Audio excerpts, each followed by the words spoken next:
Hello, everybody. This is the Period of Review Part 4, Organized Play.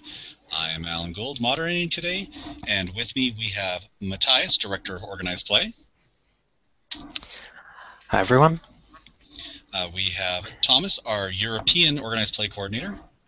Good evening. We have Michael, our brand new, still new car smell North American Organized Play Coordinator. I'm glad I could be the new car smell. Hi.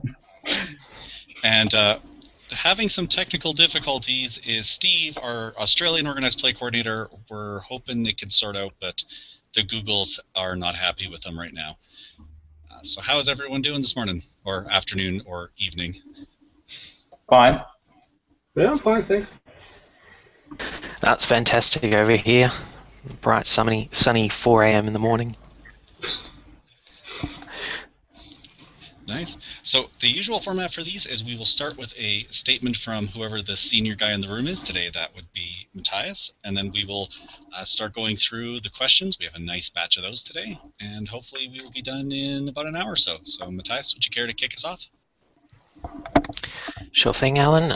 Thank you, everyone, for viewing this Hangout, or if you're watching it later. 2014, as I'm sure everyone's seen, it's been an interesting year in organised play, and we've had a lot of changes. In fact, every position, barring the European Continental Coordinator, has seen a change. There's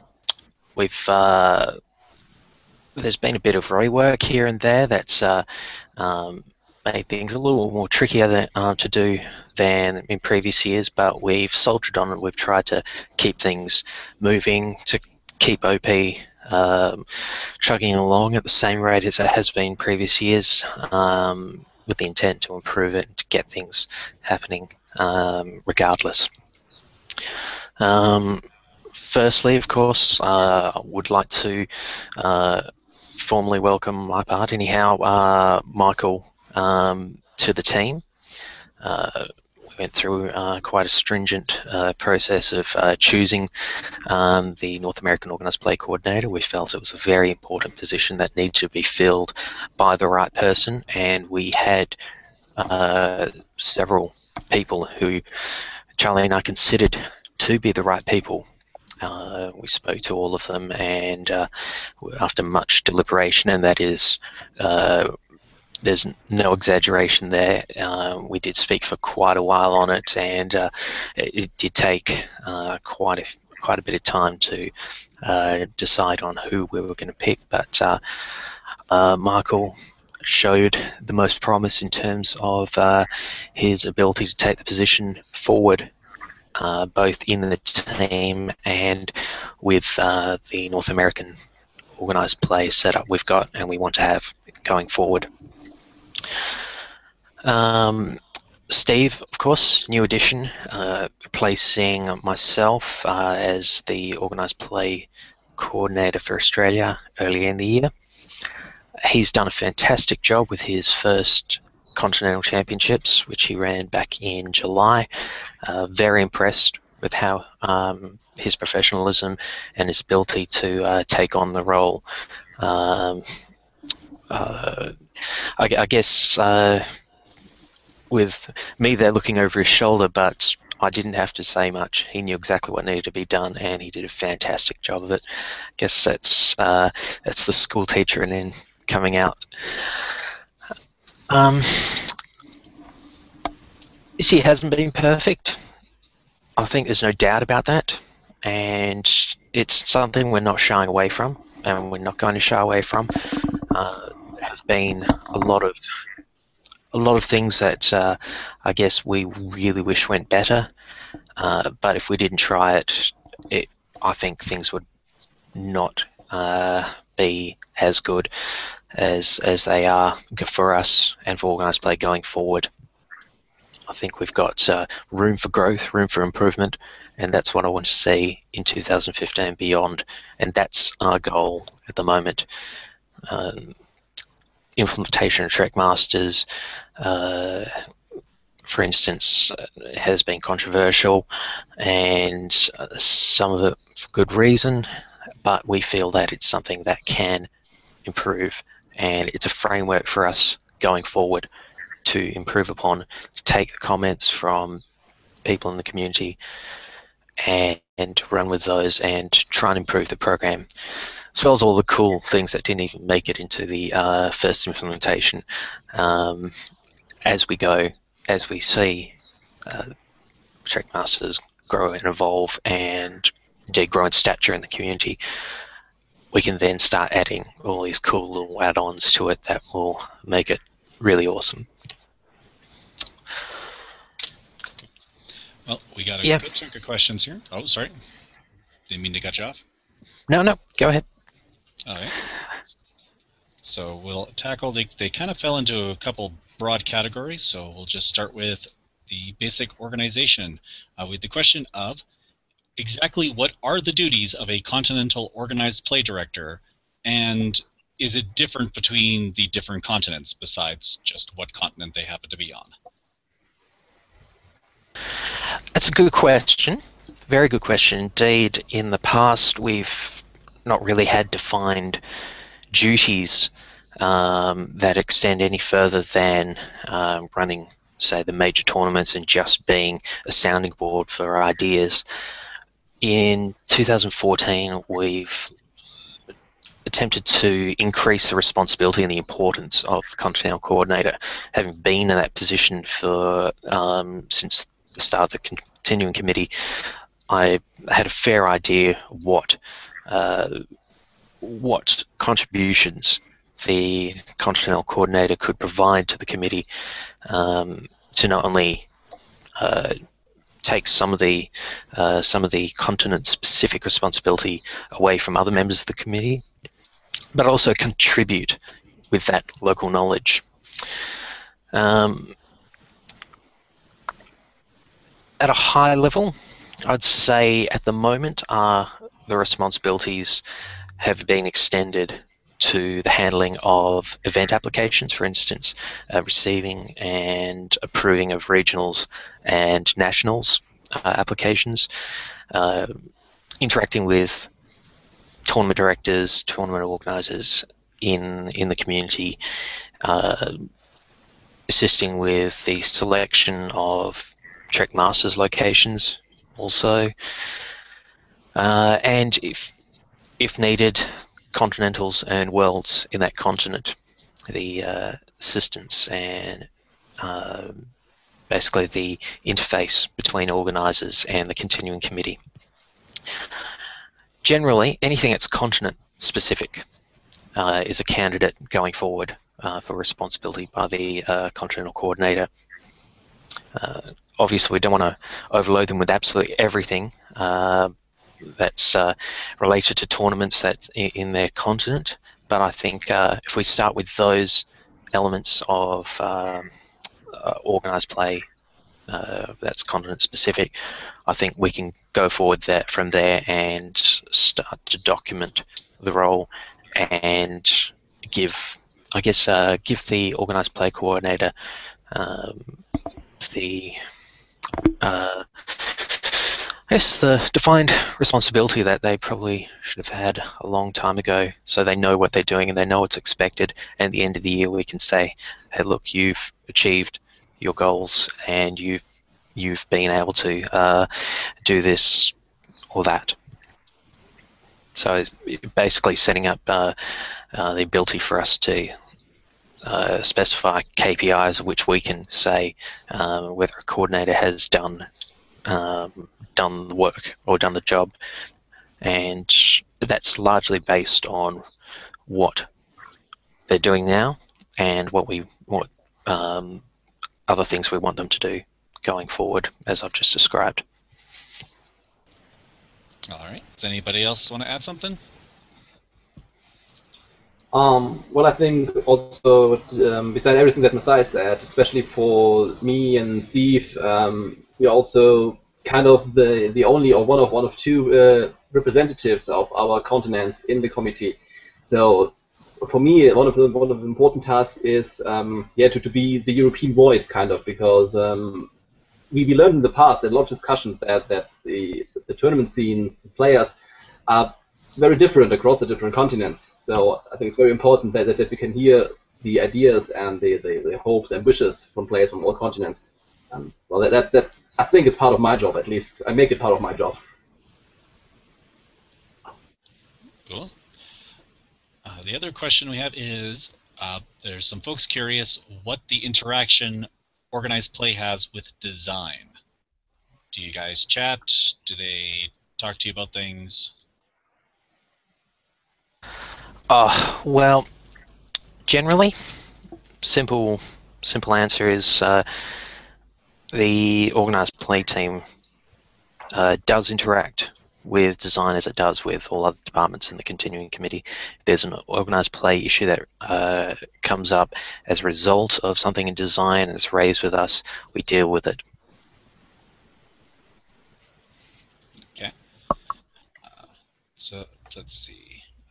The next big hot button topic, as you guys have mentioned, is masters. First one would be, how would you guys describe Trek Masters? There's some comments calling it anywhere from something on the equivalent of a Continentals event down to a glorified local.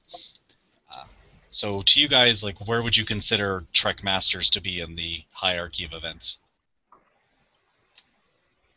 Well, the initial intention for Trek Masters was to balance that, I guess, that high level in the new levels, level 3 and above, of organized play across all continents.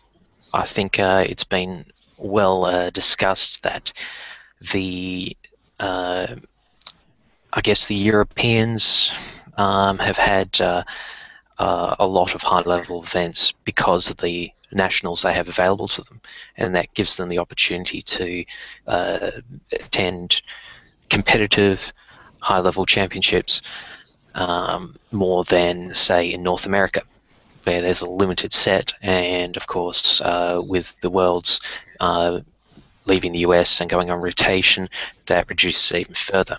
Trek Masters was designed to compensate for that without affecting the successful circuit of nationals across the globe. So basically we see the nationals as equivalent, more or less, of a nationals event, and that's why both Trek Masters and nationals are level 3 events. Okay. There's a question on so this could probably be summed up as, how do you guys decide where the Masters events go? Is there an application process? Can there be an application process? Can we find out about them further in advance? The Trek Masters at the moment are nominated by the Continuing Committee only. We don't want to open it up to application just yet, because we feel that would dilute the event, reduce its overall efficacy. We are looking at how it goes in this first year. We may change that policy going forward, but at the moment our intent is to, in a similar way that every nation has the opportunity to run a nationals, and that becomes an event, a high-level event that players then expect will occur, and more often than not it occurs at a time, at a place, time of the year, and a certain place that it normally occurs at. Players expect it. That's what we want to do with the Trek Masters. We want to have events, marquee events throughout the year, say 3, 4, 5 events that people expect and people will go to, and people will plan ahead and say, look, I know I've got an event coming up in San Diego every January, for instance, and I know that I'm going to be planning to go there in 2016, and I'm already booking my flights. So that's where that's where we stand so far on the applications for Trek Masters. But it all depends on how it goes. We are planning to review Trackmasters. This is just a pilot, as I've mentioned in the announcement article. We will be reviewing its progress in the second half of 2015 in the view of making any necessary changes or improvements for the 2016 season based on experience and feedback received from all involved in Trackmasters, from the players up. So it's not fixed, far from it. There's a lot of things that can be done to improve it even now. We went with what we've got because it's what we need to get the event out there, and from here we build on it. We improve it, we make any changes to anything that's broken, and develop it over time. All right. Anybody else want to jump in? Okay. I got one here that's probably more up Thomas's alley. It was a question about Trackmasters 2014 in Germany, and that there was 13 players across all games. Worlds the year before, also in Germany, had 59 players. So in your view, would you consider the Trackmasters this year to be a success or a failure? I would call it mostly a success. I mean, first of all, comparing Trackmasters to Worlds is kind of unfair. I mean, it never was intended to be on the same level as Worlds. As Mathias told, we are aiming at something around Nationals level. So I'm pretty sure we will never have a Masters with 50-something players, at least not in Europe. Regarding the one in Celle, I have to admit I was kind of disappointed by the numbers of players. I planned the whole event with around 20 players in mind, and well, having, what did we have, 13, 14? Don't remember exactly. It was not what I was hoping for. Really not what I was hoping for. But the players that we had actually enjoyed themselves a lot. We had 3 or 2.5 great days. So from that point of view, it was successful, really. If I'm going to do this next year, will do my best to get more players, and I hope we will get a few more players just once the master thing has proven itself worthy to be proven to be a tournament that players want to travel to, that is competitive and fun. And yes, but overall I think it was a very nice weekend, so it was a success. Yes. I think that's a very good point too. We're expecting over time that the Trackmasters events will grow in stature, and with Trackmasters every year at the same place, I guess the draw to that event will increase, and people will be more inclined as they see it grow, become a success, and become a constant part of the Trek calendar, we're more inclined to travel to it. And especially as we improve it, I think there'll be more incentive, more people over time. I don't expect this. I don't think any one of us have expected this to be an overnight sensation. It's a slow burn, as everything in OP is. We expect over time the program to develop and to become a success over a number of years. And a lot of our thinking is long-term. We're not going to fix all the problems overnight, and anyone who expects that has got the wrong end of the stick. All right.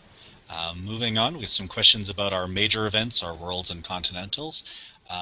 First one would be, since the beginning of organized play, the Worlds has always been, for first and second edition, standard constructed.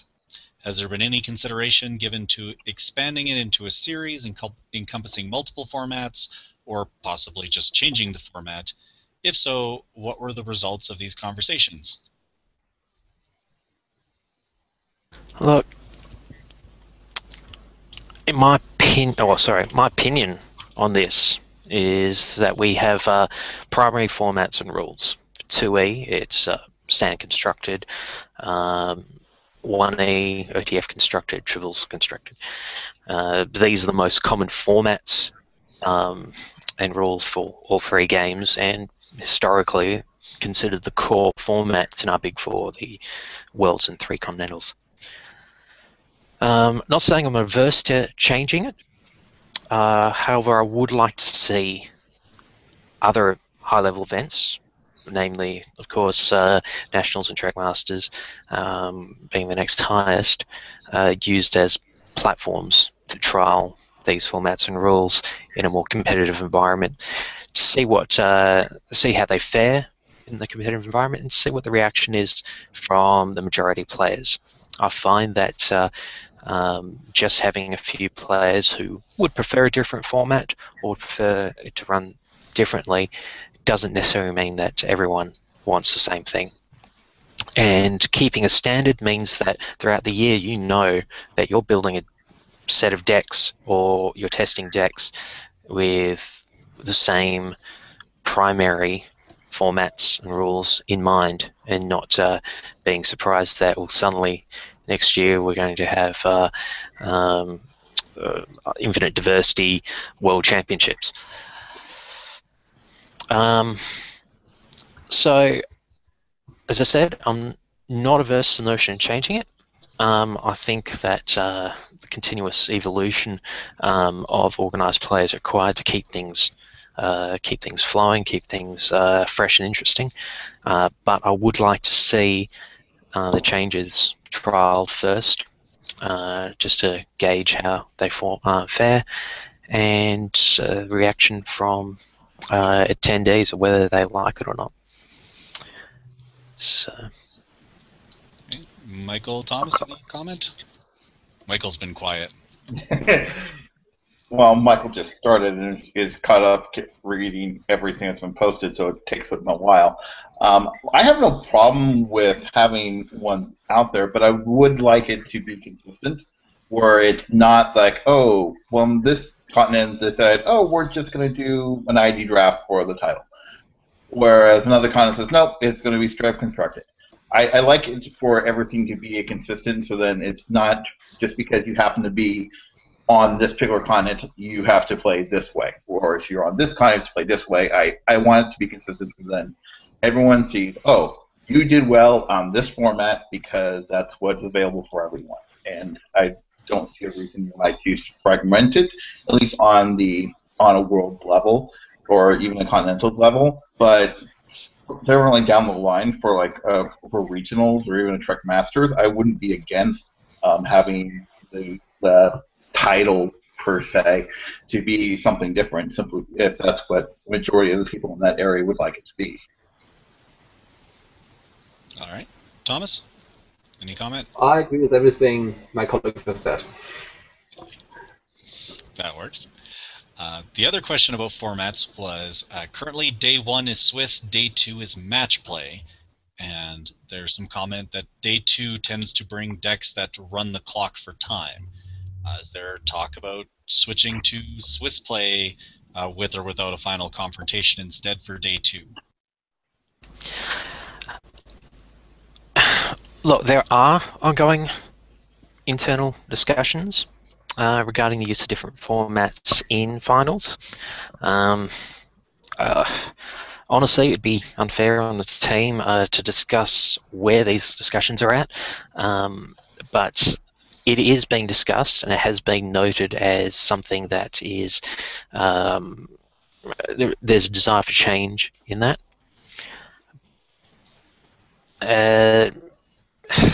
Same thing with the format question. I guess fundamentally, I've got no problem with changing that if there's call for it,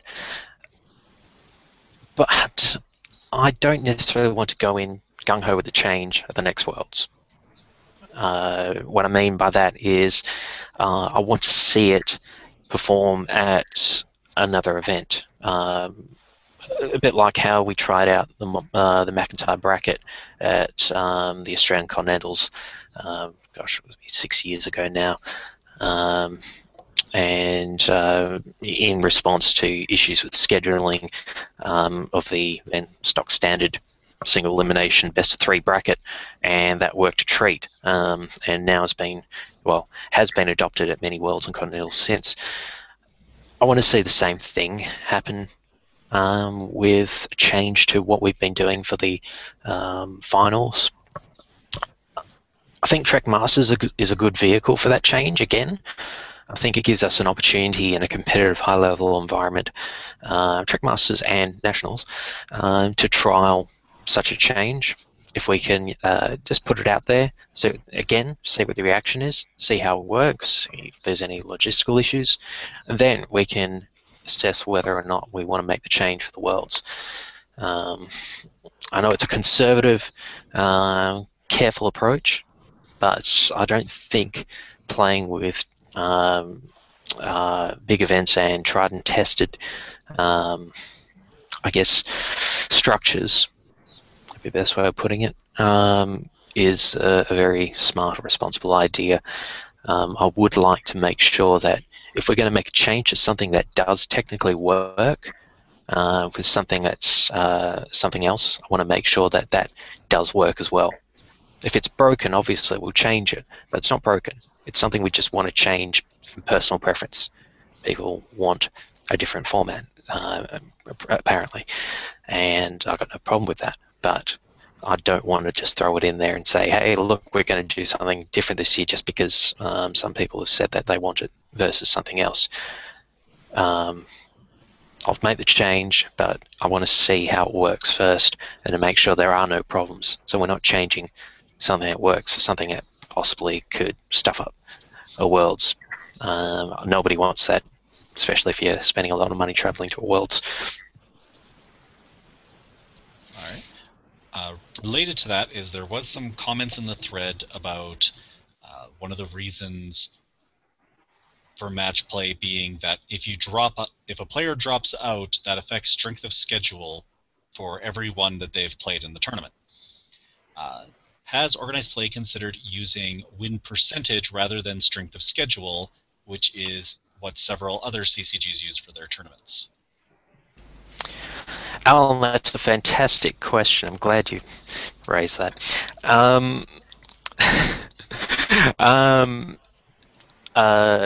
Just in case anyone's wondering, it's a question from Alan, so hence my comment.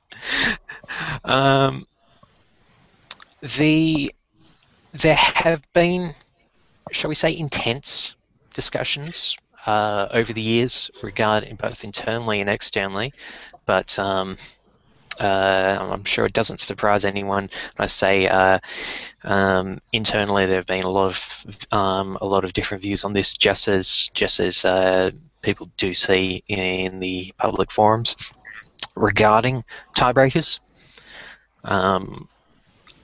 Any change to the tiebreaker stack is subject to extreme scrutiny, surprisingly more than many other changes that have been suggested. But we will consider any proposal put forward, absolutely. Just keep in mind that given the difficulties in the past, to past changes to the tiebreaker stack, and given that basically our last change fixed the last known major problem with the tiebreaker stack, I think at this stage any further change would be a lower priority than dealing with other issues. So it'll be put on the table, no doubt, but I don't know at this stage whether any change to the tiebreaker will occur, certainly in the next 12 months. All right. Moving on, we have the first of our two D questions, D being for debacle. This one is talking about how a series of unwritten rules weren't followed and led to crazy fallout. Have any new rules been actually written down that can prevent this happening again? For example, when does the Trek year start and end? I would presume for the purposes of Trek Nationals 2014 or 2015. Yeah, well, the Organised Play Guide, the current version, 4.1 from the 10th of March, does specifically state now the timeframes for all high-level events. It was something of a focus when writing the updates to better define our major events. It's something we haven't had in the past, and I think it was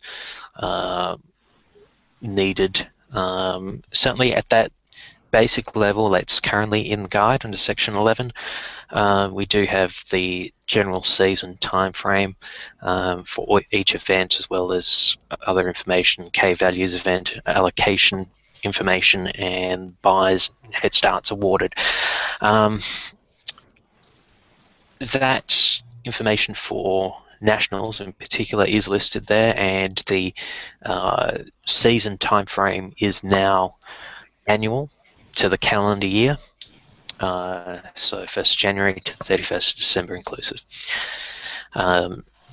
Further to this point, documentation is being written up in greater detail to what's in the OPG. Some of it is going to be internal. We haven't decided about how much of this extra information will be put in the OPG, but we suspect probably as much as we can. We want to better define the things like time frames. I know it's been a bugbear of many people, and to be honest, I'd be one of those complaining if I wasn't in this chair. I want to better define what we expect for announcements to go out, because I think we could have done better with quite a few major tournament announcements this year, and I want to put that down, document it in much the same way as we've done the OPG, high-level events, and make sure that we as an OP team, myself and the OP coordinators, stick to those timeframes where possible. I mean, I know there are always going to be issues with booking venues. Some venues just simply cannot be booked that far ahead in time as we may want, but we've got to set standards we want for that, and I think it's been implied for years now what we've wanted, but nothing's ever been put down on paper saying, hey, we want, say, the initial announcement and the schedule and then the venue details by these dates. And that's something that I think is only fair.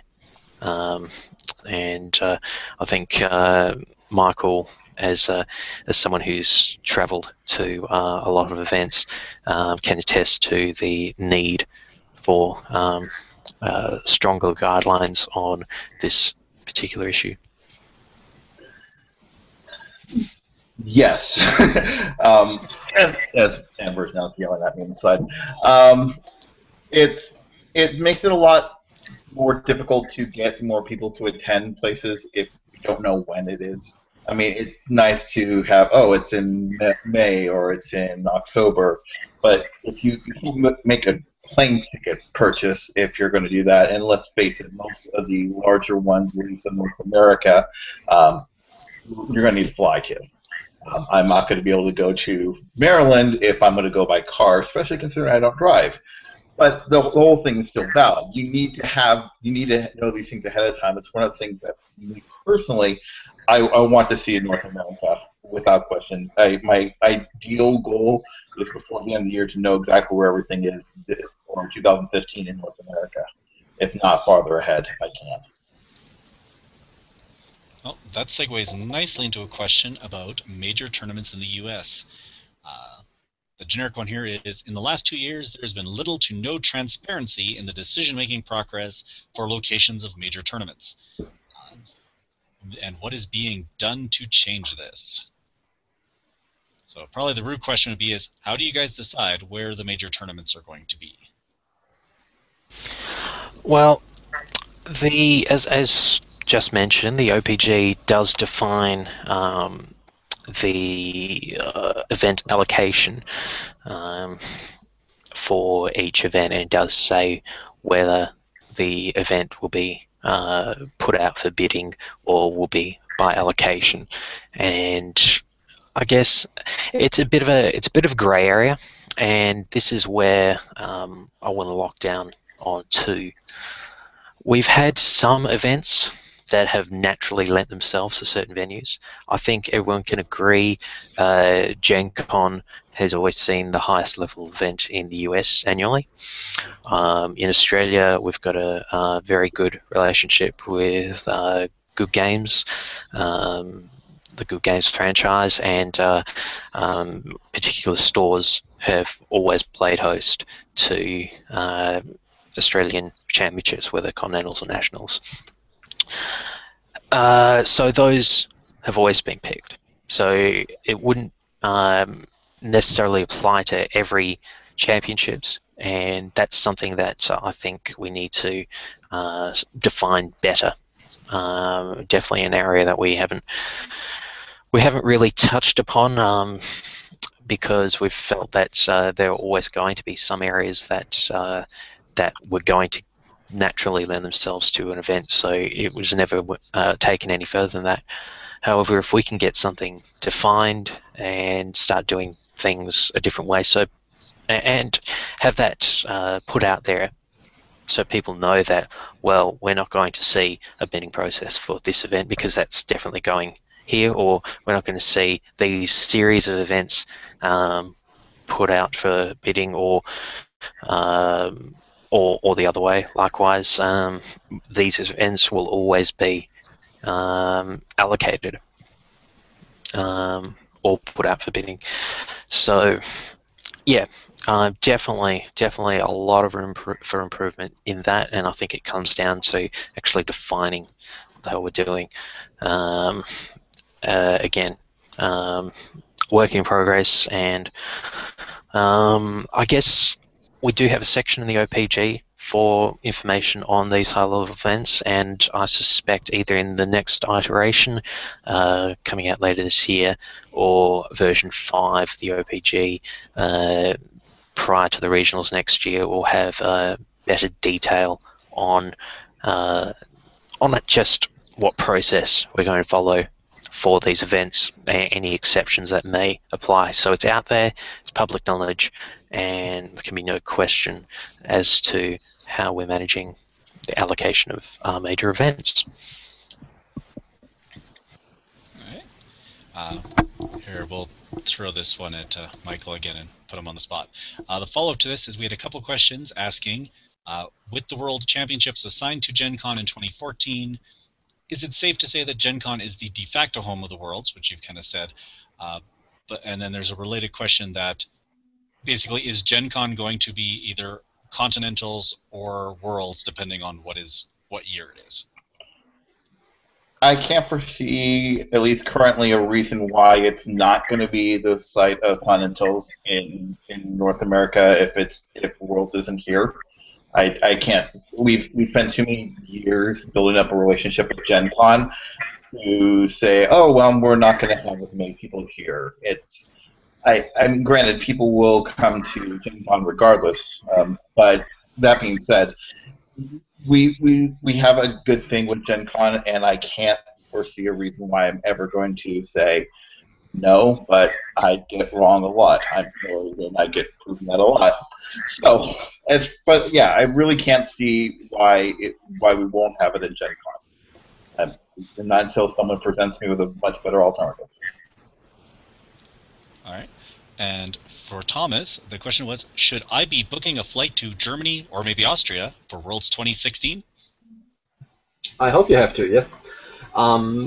We haven't started the discussion on World's location for 2016, but I'm pretty optimistic we will have it in Europe again, and well, I'm at least willing to host it again if the committee asks me to, and yet if we have it here, chances are it will be in Germany very likely. We have the biggest player base, and it makes things easier for me, which is honestly an important part of the whole thing. And yeah, so yeah, save some money for the flights. You will hopefully need it. I'll just make the point that discussions regarding 2016 Worlds will ramp up later this year, and we hope to have more details going out early in 2015 at the latest, just to give everyone a heads up. Even if it's just saying that, look, it's going to be here, we anticipate it's going to be in this month, and get ready. With more details follow. This goes along again with what I mentioned earlier about defining timelines for announcements and all of that. I hope that the Worlds will be following that, the Worlds announcements, in particular, given that that has the greatest impact on travellers travelling from other continents. We had a question in the chat room about nationals, and in particular, how do you apply to run a nationals if you were so inclined? Well, at this stage, it's there's nothing specific. Maybe that should change. It's another implied suggestion that actually should go on the cards. Maybe we should have an online form where someone can apply to run a nationals. I don't know, but at this stage we seem to get enough response from interested parties just simply via PM. I think the OPG does say event allocation, one per country, by application to the respective continental organised play coordinator. I think that pretty much sums it up. PM your OP coordinator with the details, as much detail as possible of your proposal. Keep in mind that you may not be the first one to have applied for a nationals, but generally, once we've got the nationals details hammered out, it will be put on the schedule to be announced at some stage in the very near future. So the best thing to do, put your interest down on paper, so to speak, PM your continental coordinator with as much detail about what you want to do with the event as possible. At the very least, it gives us an indication that you're keen, gives us an indication that maybe we should start paying more attention to your particular area, or to assess your area as to whether it might be a good candidate for another event. And it shows that we've got someone who's keen to run a major event, or at least, who's keen and who could possibly run a major event if we need somebody to do so. So by all means, show your interest. No guarantees, but it's a start. Right. And kind of on a related but a side note for Worlds is, in the past, there used to be the Road to World series, where there was publicity and analysis of the various regionals leading up to Worlds.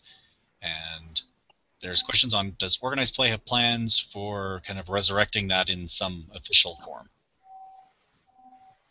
The Road to World articles were a mammoth effort, and we tried to get that started again 2014. However, we weren't able to secure any volunteers to take it up. I think there were some first edition centric articles, Lucas Thompson, if I remember correctly. They were fantastic, but nothing that's second edition centric or edition agnostic.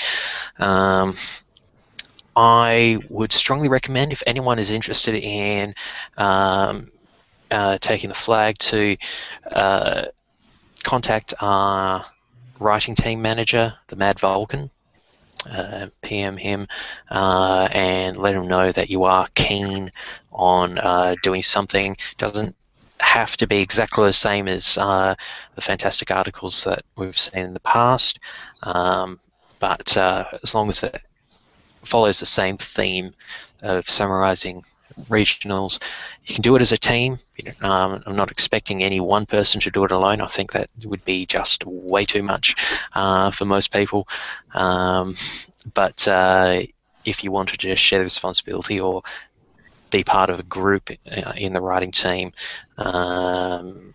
yeah, the Mad Vulcan is a person to contact with regards to that.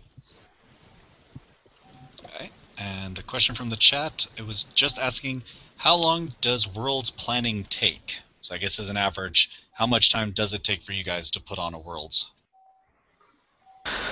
Fantastic question. I'm just going through that right now for the Australian Worlds. There is, I wish there was just a set, look, it's going to take this many weeks and we can do this or do that, but there are so many factors that come into play.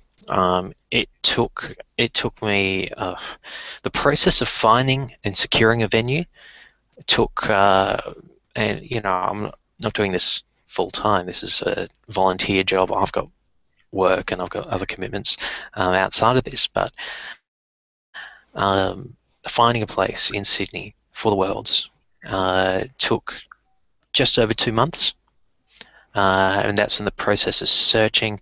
Maybe even more than that. 2 months would be very I wouldn't say conservative, but for the process from looking for a suitable venue, finding one that's within our price range, to choosing and securing, there's booking and paying any deposits required. Yeah, it does take a while. Further than that, you've got other issues such as scheduling of tournaments and the timing of events, especially if it's during the week, and I'm sure other big event organisers have experienced issues where you have to deal with the possibility of people having to work during the week or not being able to take leave, or just general timing of events around say special events occurring around that time. Lots of little factors that just draw things out, and I guess if you were doing nothing but organising the Worlds, yeah, it would be a lot faster. But organising Worlds and doing everything else around that, it does take time. So there's no, I guess there's no definitive answer to that. It all depends. I mean, if you're going through Gen Con, for instance, I don't know myself exactly what the details are with that. That's handled in North America, but the process of setting up that Worlds as opposed to one in Germany or one in Sydney would be vastly different across all three. So yeah, it really does depend. Okay. So then we have some questions about prizes. This one, and I'll just read this exactly I was put in the chat. I'm going to resist the urge to try doing an accent. Is you the guys who chooses promos for high-profile events? No. No, we're not involved in that. That's more the domain of the brand managers primarily. It does depend. Sometimes you do hear suggestions being called for, but in general, it's the call of the brand manager to choose promos or tournament promos or other promos. Okay. And related to that, league season has already begun, and there has been no word on league promos. Are there any this year? And if there are, why weren't they announced earlier? Well, that's a tricky one. The thing about league promos is a few years ago, league foils disappeared. League directors were sent league. I guess they were sent the promos to print out themselves and to give to players. This year we've managed to secure League foils once again. However, unfortunately, there have been delays with their production, and I wasn't able. Initially, the announcement was ready to go prior to the league season, but with the delays that did occur, we weren't able to publicise those. I didn't think it was fair, and I don't want to publicise something and say, "Hey, look, because of this or that, you won't see it until next year, or you won't see it ever." So I took the conservative approach and just didn't say anything about it in the announcement article. However, it was communicated to league directors that the foil league cards would be. We did intend to produce them and to make them available to leagues, just to keep them in the loop as to the progress. Now, I've got some good news. We have now finally got our league foils. They look very nice. Look very nice indeed, and they will be produced and available in the Promenade for league directors to purchase and use as prizes at their events. Alan, do you? I do. Which one would you like to see first? Yeah. Any of them, any or all. We do have spoilers for each of the league cards for people to take a look at. There's a theme across all these three cards, apart from the fact that they're Tsukatsi. I forget, it's Voyager. I don't remember much about Voyager. It's all a bit of a haze. But there's one particular theme across all three of them, as you can see from this image of the Tribbles promo. It does have a particular character, and if we see the other two for first and second edition. Okay. Before I clear it out, just for folks, okay. I know there's some talk for doing an audio feed for this. So this one is the Tribbles, the 10,000 Tribbles Advance, which is the you may play this in place of a 1 Tribble if the sequence was broken. Then let's grab the next one here. We'll do them in order. Okay. And there is our first edition one. Do anybody want to comment on this before we read off the spoiler? I wish I could see all the skills. Well, Alan, you can take that. Yeah.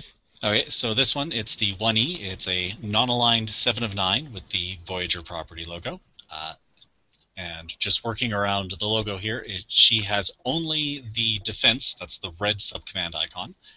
She is a civilian by classification, has security, a skill we can't see, computer skill, honor, and strength +5 in battle with stats of 799.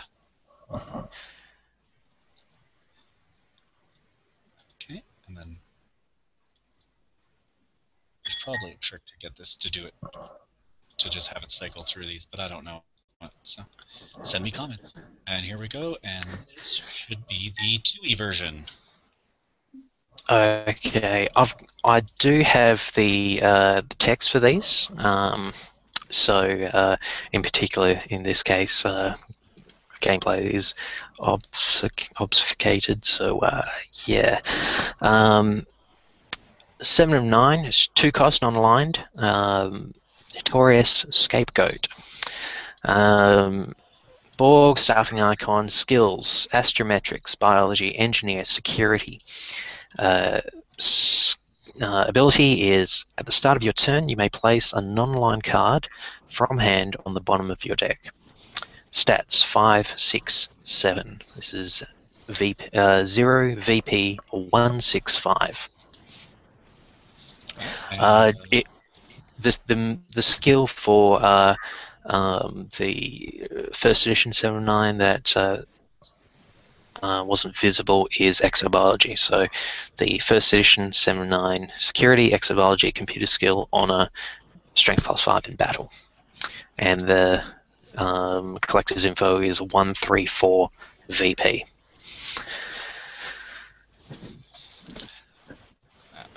All right. So the only other question I have here on this was asking about Continental's prize kits, and there was someone's understanding that the prize kit was only Continental's promos, pin badges, and playmats. And the implication is that basically it was only prizes for the top 4. So I guess question 1 is that actually how they went out, and is that part of the ongoing plan or just a quirk of this year? Good question. Prizes in the past have been something that the team haven't had direct control over, and we haven't really said anything about that. Maybe we've just had a lot of other priorities that we've had to deal with ahead of that, but we have identified that as something we want to focus on, and ideally to define and maybe even set in conjunction with Dan and Charlie and all those involved in putting together the prize kits. We feel that is an important part of the tournament experience. When you receive that shiny promo that says you've been to the Trek Masters or the Nationals or Continentals. I've had a bit of a spoiler there. You've got to promote the events in every way possible, and prizes are another way of promoting our events and rewarding those who do turn up. They're not a major reward. You're not going to fly across the country to attend an event for a foily card. Let's face the facts. There's only so much we can do. We're not Decipher. We're not a corporation that can afford to give out big prizes. We only can do what we can do. But we do see room for improvement in terms of prize kits, and definitely it's something that we're looking at better handling directly as a team, and interacting with the other teams shipping and the production of these kits. As people have seen with the playmats, and I'm sure the new buttons and badges that have been going out over the past 12 months, we do have some things we can do, and we're definitely looking at ways we can grow our prize kits to allow organisers who say want to purchase additional kit to grow their CC specific prizes, give them an option to do that, whether it be just fixed kits or scalable kits. I don't know at this stage. All options we put on the table, what we come up with in the end, will obviously be publicised to tournament organisers, and the options will be given. But absolutely, prizes are going to be a focus, certainly in 2015, and we want to. Speaking as a tournament organizer in the past, it's something that has frustrated me at times. So I think it's safe to say that it's, given that there is a push for it publicly, it will be looked at. All right. We got a question from the chat because, of course, no spoiler goes unseen. For Trek Masters promos, are they just for top players? Probably the better question is the intention that we're handing out enough? Like, are we sending enough promos for one per player, or is it a limited supply? The decision was to make the Trek Masters promos more limited than other promos. That's not set in stone by any means. Past this inaugural season, this pilot season, it will be part of the review. Whether or not that was, let's face it, whether that was a good idea or not. There are advantages to doing that, but there are also disadvantages, and I want to assess after this season whether or not it was worth it, or whether we should try a different approach with the promos. Suffice to say, at the moment, they are limited to the top players. So if you get one, it means you did well at a Masters, and you should be proud.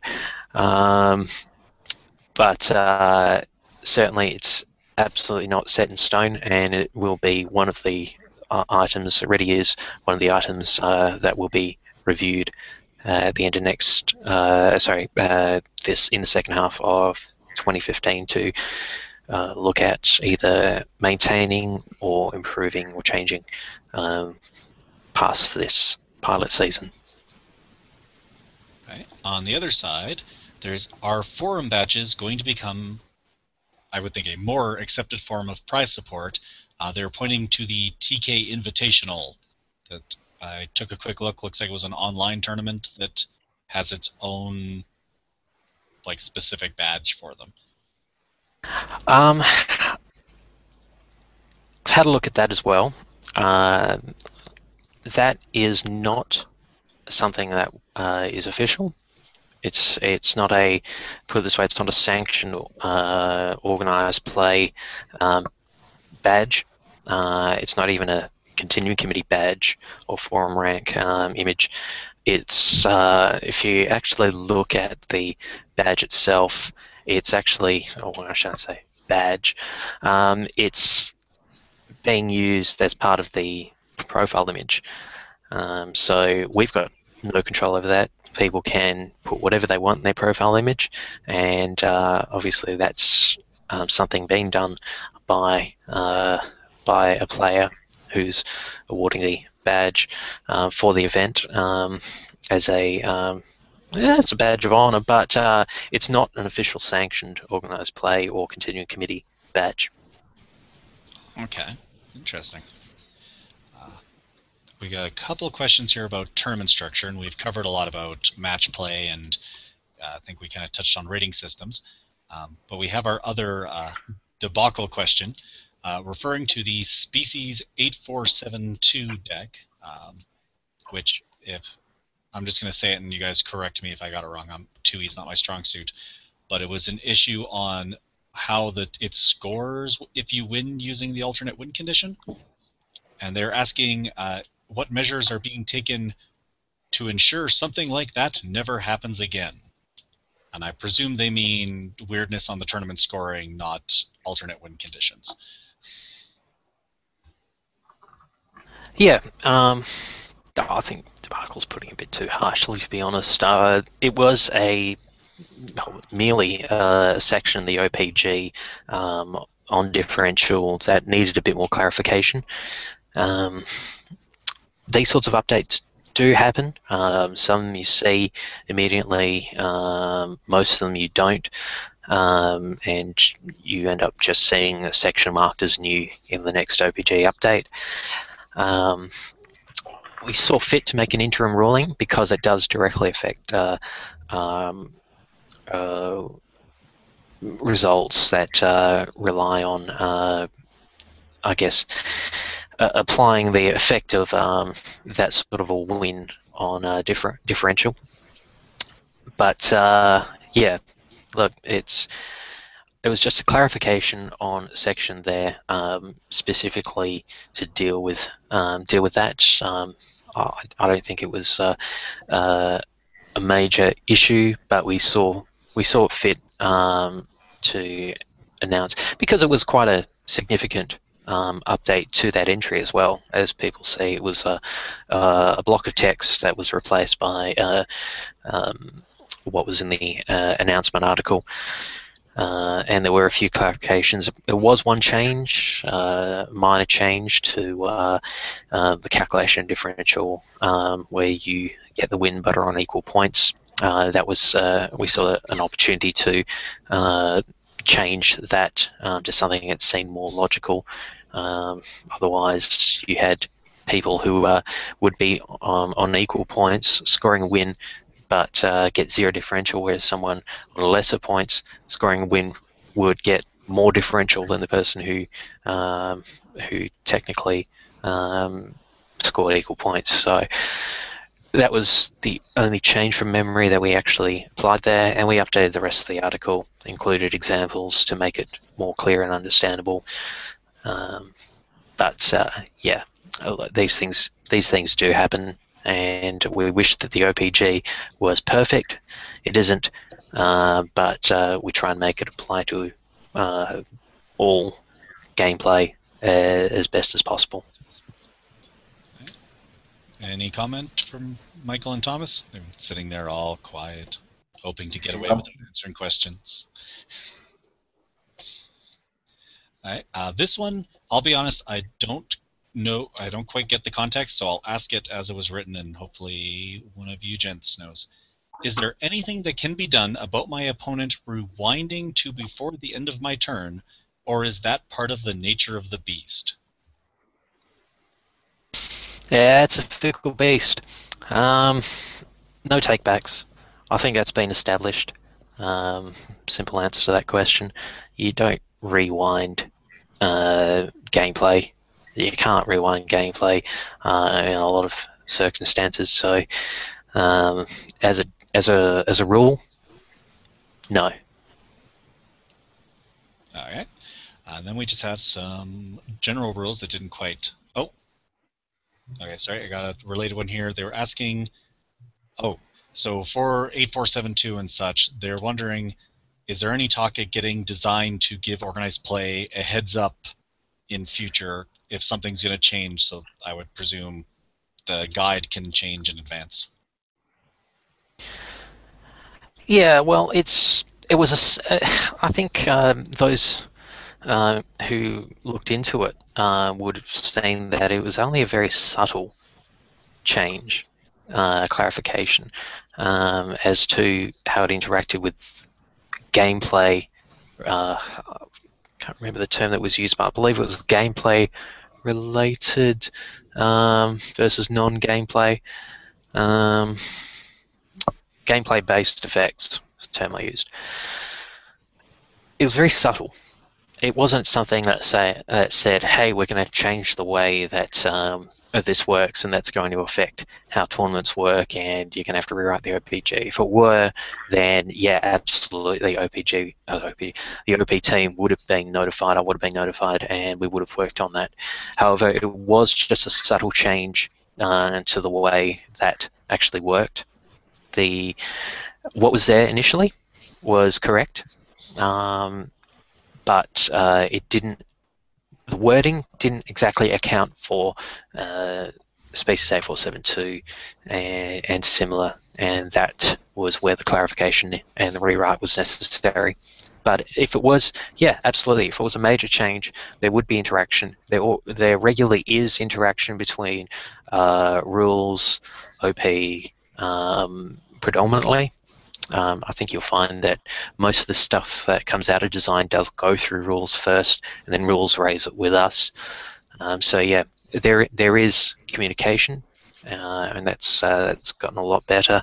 Or maybe that's just what I've seen, because it's usually going through the Director of Organised Play, or by the means directly to someone in charge. So yeah, no, I don't think that's it's as great an issue, because there is communication between the teams on major issues, and this one, as I said, it's only a clarification on some wording that was used in it that doesn't sit with that combo all that well initially. Okay. So now I got some general questions here. There's a few that revolve around the fact that, particularly in 2E, we're showing a decrease in active players. 1E is showing similar but not as extreme. Is this a concern? And does organized play have any role in promoting the finding of new players? Well, I don't want to sound like I'm dismissing it, because far from it. I think the participation totals, as have been presented, have been declining since for second edition, pretty much since 2011, with a steady decrease since 2012 on current figures. I think what people have to understand is recruitment and bringing back active players is a side effect of our OP programs, not exactly a primary goal. We don't write organised play, and you shouldn't write organised play specifically to do those things, because you cannot possibly cater for existing player base and making good events when you're specifically only catering for recruitment and bring back inactive players. If we have good OP events and ones that are, dare I say, well advertised and at the local level, promoted by ambassadors and senior players, they intrinsically can attract people in. That's just how it is. It would be naive not to be mindful of OP playing a role in promoting participation where appropriate, as I said, and we do keep that in mind when we are organising, coordinating big events with other organisers, as well as ensuring that our OP programs do, I guess, cater for smaller and local events as well, to a certain extent. However, I think, as I said, it would be naive to think that OP has a magic bullet to fix event participation, or that anything we do that does help will have instant effects. I think I said 12 months ago on the same review that there are a lot of non-OP factors that contribute to players leaving a game. Not all of them are reconcilable, and for those that are, OP elements specifically are rare to be exclusively the reason for someone staying with the game. They do play a part. If you want to come to a tournament to play the cards you've got, then yeah, sure, that's going to have an effect, but they're not exclusively going to be the reason for you leaving the game, unless you're specifically bitter about something OP, then there's nothing I can do for you. But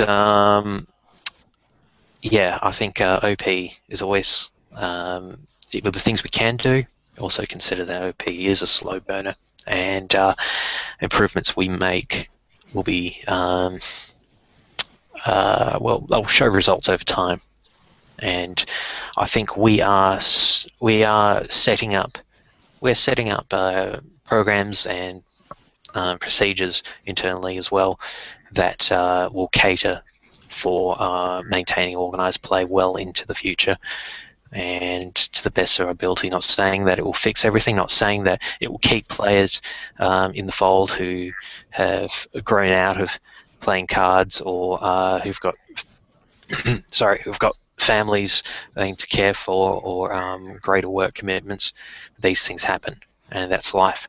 And I think that those factors need to also be taken into account.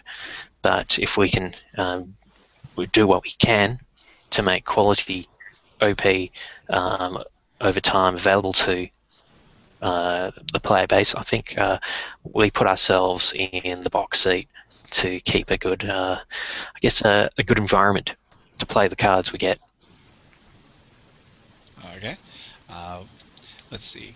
Are there any old ideas or practices from the Decipher days that you guys feel should be reconsidered? And that's either we're still doing it and we should stop, or we stop doing it and we should start doing it again. I think one of the not OP related directly. I think it's more of a general thing, but I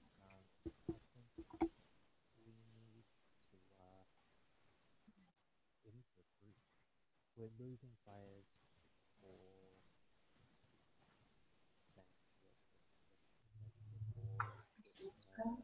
having played out at Trek, they move on to other games or other things like perhaps many games played specifically. So what this market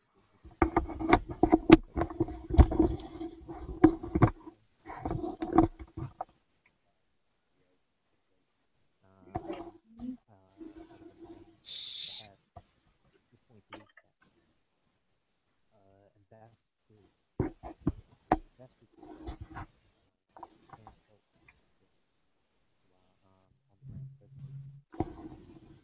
Oh, Matthias, I think you might have muted yourself. We're having trouble hearing you. What was the last thing you heard? Sorry about that. Alan spoke, and then you started to move your mouth, and that was nothing. Oh, okay. I apologize. I forgot to plug these headphones in last night, so I was first checking did my headphones just die on me? So. Okay. Sorry about that. Yeah. Look. Just in general, one of the Decipher things that has always, I guess, to me. Now I'm trying to reword what I said before instead of just trying to say what I said before. Ambassadors, their volunteer program was fantastic. I think that's something we can do given we're a volunteer group and those were volunteers. I know there were some rewards that happened in the back end with ambassadors. Obviously, as a volunteer group, it's much harder for us to do that. But I think one of the weaker parts of the committee over its life has been its on-the-ground presence. That's at game stores with other gamers. I think we've got a great online presence, one of the best for any volunteer-run game. We've got basically we've got everything we want. Given the resources we have, that's incredible. But those boots on the ground, I think, are important, and that. Jeremy's doing a fantastic job at wrangling a current core of troops. However, I think we need to find more ways to use them better in our current, I guess, in the current form.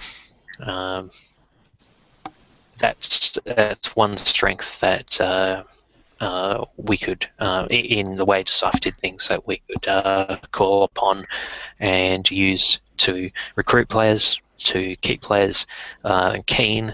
They see there's activity, they see there's other players wanting to take up the game. That will keep the current players in as well. So player groups have a greater chance of getting to that, I guess it's been called the critical mass of players, where you've got a core group of players of which I guess you can build a strong player group from. If one player doesn't attend, it doesn't mean that suddenly your event collapses. It means that if one player doesn't attend, yeah, you might have 7 people I think a lot of player groups out there, mine included, would do anything for that, and getting to that critical mass does require work. And I've seen people who can do that, so I know it can be done. Just needs, I guess, a bit more direction, a bit more focus, and a lot of effort. But I think ambassadors and senior players in the community, probably anyone watching this now, the ball's in your court. If you can get even just one player in, we've increased numbers dramatically. If you can get more in, great. If you can run beginners tournaments, promote it to other gamers. If you're in a gaming store, put up a flyer, free demos, free decks. I know a volunteer in Sydney who gives out printed decks, the cost of sleeves, pretty much, an old box, some cards, backing cards, any backing cards, just the opaque sleeves to hide the fact that they're magic or something, and they've just sleeved a whole bunch of just a deck, and he's got a bag full of these and just gives them out. It's got a hit rate of about 50%, but that other 50% of players who end up coming to tournaments and learning the game and playing, that's the lifeblood of this game, new players, and I think ambassadors have a huge role to play in that. And that's one thing that Decipher did do well. All right. Let's see, we got... So, there's one for, what was Organized Play's greatest success in the past year? And there was a related question to, which is, what do you think OP is getting right, and why are those things going so well? Well, I think in terms of what's been done this calendar year,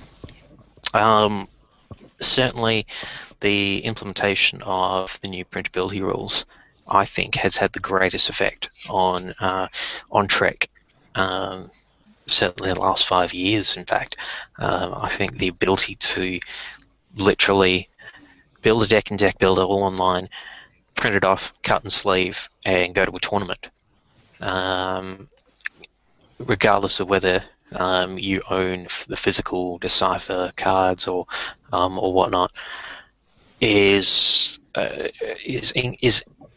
incredible. The fact that a new player can come in and call upon effectively the same collection as someone who's been collecting for years and who normally would be able to beat up on a new player with a deck full of rares, that's out the window. Now it's genuinely about gameplay. It's about who can build a good deck, or who can net deck the best deck. I don't know. It all depends on how you want to go about it, but to tell a new player that, hey, look, here's the World Championship deck, print it out, you can try it out, and you can play like the guy who won the Worlds. Obviously, you know, they're new players, so you're not expecting them to understand everything about the game, but the concept itself, I think, is groundbreaking in our operation to get new players in for a start, and to make it easier for existing players. Greedy to have a second pick, I would say the introduction of Trek Masters. I know there have been issues with it, but some people who have been involved in the committee over the last 5 or 6 years will know that this is something that has been discussed but never implemented almost since the beginning of the committee. And I know we've had the leagues introduced, but that was more of a branding of regular tournaments. This is an entire competitive event on its own. The first time we've had one since we started with the World Championships, the Road to the World Championships, when we first started, and that was adopted from Decipher anyhow. So it's not, I guess, it's no small thing, and I think the fact that we've managed to get it in play means that now we can improve on it, make changes, fix any issues that do come up. That has been a major achievement, and I think kudos to the entire team for that over the past 10 months who've contributed to those discussions. In fact, longer. There have been ideas that have been bandied about for many years over how we were going to do this and how we were going to implement it given our current structure. And I think that the fact that we managed to get that out is, I think, the achievement of 2014. One of the greatest successes this year. Okay. Michael, Thomas, anything you'd like to add? No, not really. I think Matthias summed it up pretty well. Printability surely had a really big impact on the Honest Play as a whole, a very good one. And yes, while Masters, we need to put some more work into the Masters concept, but I think we are up to something big here, so that could get some serious impact onto Honest Play for the next 2 or 3 years. Yeah. Okay, and then of course next year. I'll let you know. Yeah. I got one here that has Michael's name on it, but I think we can kind of make it a bit more general. So the question for Michael was, what areas do you see for room for improvement for North American organized play? But I think we can kind of just work our way through the panel and let everybody pick out what thing they think we can do better next year or did not do so well on. I would say, at least for North America, it would be the planning of when the tournaments are going to be ahead of time, where there's enough knowledge of, say, hey, I know that this month, I know that the tournaments that I want to attend will be here, and to have it far enough advance that people can say, oh, well, if I don't make it to my regional for this week, I can always go to the Trek Masters in 6 weeks away. That's closer or whatever. But if you have enough knowledge ahead of time where it's not a surprise, I think that would be the best chance to increase at least the number of larger tournaments that will appear in North America than in years past. And that's something I want to work on very much so. All right. Thomas, for Europe? Yeah, first of all, this thing that Michael just said, trying to announce events earlier than we did in the past. No, I think I promised the same thing last year, and I wasn't very successful at it, but I'm trying to improve. I'm trying to get information about the big events out earlier. And the second thing, which is, I think, very, very specific to Europe, we still have a bunch of countries that have Trek players but don't have a nationals. So that's always my goal, to have every Trek playing country hosting at least hosting a national. So everybody has one big event just next door. And so yeah, if you're playing Trek in Europe, living in a country and don't and have no nationals yet, drop me a message. I'm sure we can arrange something.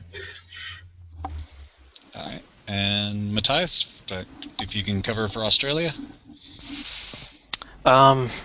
Echoing sentiments of my colleagues, event announcement obviously is something we want to screw down on going forward. It is it seems to be a common theme when we're talking about areas we can improve. In terms of Australian organised play, I guess speaking on behalf of Steve, we don't have that much of an issue in terms of venues. Thankfully, scheduling would be something. Getting the right events that maximise the number of players that can attend as well is an option. Obviously, next year with the Worlds, we're working hard to get to the next stage. That we've secured the venue now, which has been a long and hard struggle, but it's done. So once as soon as we can, we'll be focusing on getting more details secured about that, and also picking the dates for other events such as the Australian Continentals as well. So yeah, I think overall, I think we're on the right track. There is plenty of room for improvement. She hasn't been perfect. That's, as I said off the top, that's generally accepted. But we're not resting on our laurels by any means. We are taking note of what failed, and we are looking at ways we can improve what we're doing, how we do it, change things that just fail completely if we can't fix them, and basically improve. I guess the goal is to improve the tournament experience for as many people across the globe as possible. That's what Organised Play is about. Okay, and Steve just dropped a note in the chat here saying he would like to see an expansion of areas actually playing Trek in Australia. Got a couple little questions here, and then we will close this off. We're running a little long. To what extent does stuff like tournament results and tournament reports affect Organised Play? They, to the I guess, we do look at them. We do definitely look at the numbers, attendance, etc. when making decisions that relate to, say,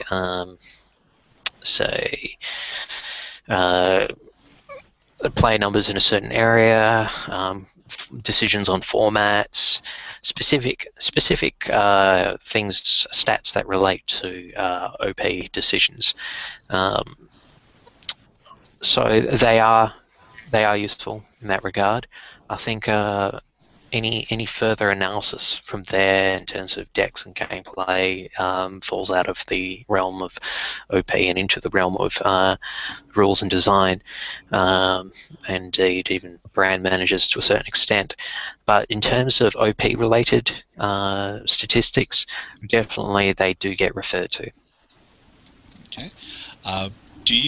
Does Organised Play consider high-level players or local players more important? Both. Now, obviously, some decisions favour one over the other. I think the issue. There have been issues that have come up which could disadvantage one over the other. We've tried to mitigate those wherever possible. I guess I'm not the only one who comes from a very small player group. When you're dealing with fewer than 6 players at a time, you have to remember that anything you do. When you're dealing with a large number of events that deal with 6 or fewer players, you have to keep that in mind when you're making changes to OP in general, that you don't disadvantage or even alienate those player groups, because if the majority of players are playing in smaller groups like that, they are your user base effectively, so you can't disregard them. That's just silly. We obviously have to cater for both large events as well as small events, and there might be an implied focus on the larger events, especially with the focus on Trackmasters. It doesn't mean we're not considering the needs of smaller groups. That's something that's always being considered, and if there's something we can do to cater for smaller groups without disadvantaging other groups and vice versa, then it's something we'll look at. I always encourage people, if they do have suggestion to let us know. Because I think a lot of people are very quick to say, oh, well, you're not doing this, you're doing that.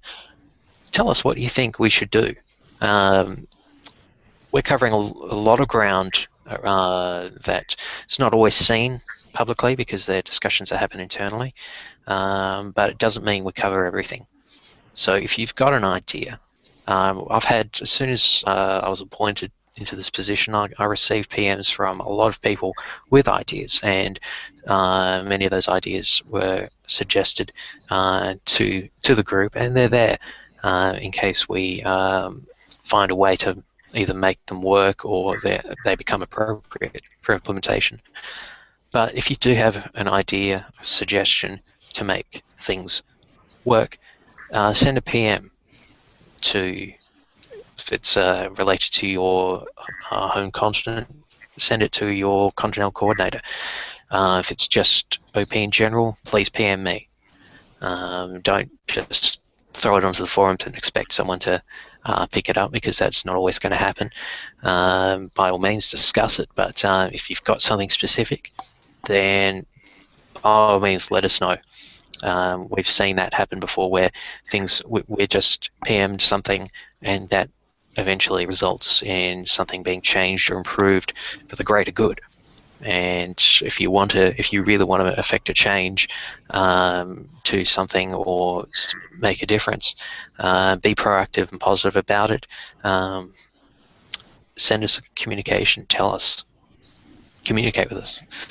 We'll do our best to do the same. All right, and I have one more message here from the chat room.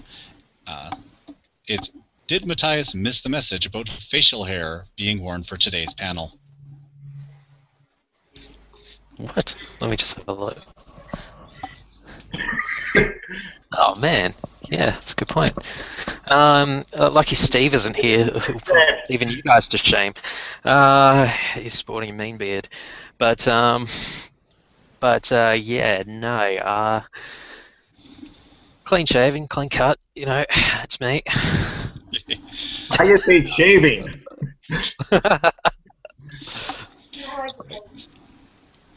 So, are there any other topics that you three would like to cover before we close up? No, I think we've spoken about everything.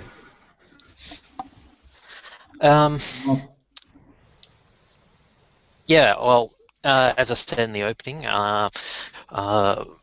just I guess a welcome to Michael, to the team, to possibly one of the most important positions in the team, more important than mine. No pressure, Michael. Hey! No, it's everyone's hopes and dreams. Yeah, well, there's a lot happening in North America, and I think there's a lot of weight in your shoulders, Michael, to get that sorted out with the rest of the team as the North American specialist, so to speak, and to help us at least get organised play in a better state in North America. I think it's the future does look bright. You were selected because we feel that you can contribute greatly. So certainly with your knowledge and experience of organised play, you've got what it takes, and don't let us down, please. And on that cheerful note, we will bring the Organised Play period of review for 2014 to a close. In particular, I'd like to thank the four gentlemen who came, because this is a fun one to set up, being that we're working pretty much around the globe in terms of time zones. So thank you again to Matthias, our director, Thomas, our European coordinator, Michael for North America, and Steve, who has been following along in the chat room, but I think the Googles just do not favor him today, and he covers the Australian one. Our next period of review is next Saturday. I believe that's the final one, where we are covering public relations. So we will see you again then. Have yourself a wonderful weekend.